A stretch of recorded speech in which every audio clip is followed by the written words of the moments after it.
ఆ తర్వాత సౌందర్య, సిమ్రాన్, జ్యోతిక లాంటి స్టార్ హీరోయిన్లకి డబ్బింగ్ చెబుతూ 3000 సాంగ్స్ని పాడి తనకంటూ మంచి గుర్తింపుని తెచ్చుకుంది.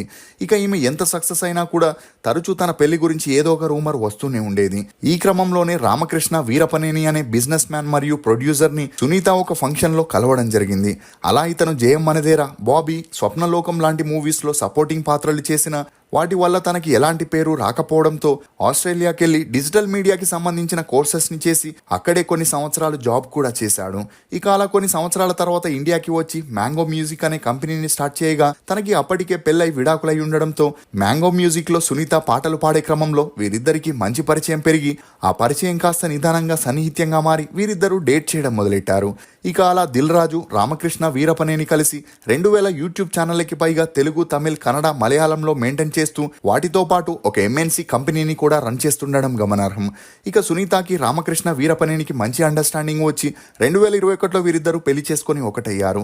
కానీ సునీత తన కొడుకు ఆకాష్ని హీరోని చేయాలనే కండిషన్తోనే రెండో పెళ్లి చేసుకుందనే వార్తలు రాగా అందుకు తగినట్లే ఆకాష్ని హీరోగా పెట్టి సర్కార్ నౌకరీ అనే మూవీని ప్రొడ్యూస్ చేయగా ఆ మూవీ నేరుగా ఓటీటీలో రిలీజ్ అయిన అంతలా గుర్తింపు రాకపోవడంతో ఇప్పుడు శివ డైరెక్షన్లో రామకృష్ణ వీరపనేని ప్రొడ్యూసర్గా రెండో మూవీ షూటింగ్ని కంప్లీట్ చేసుకొని రిలీజ్కి రెడీ చేస్తున్నట్లు తెలుస్తుంది.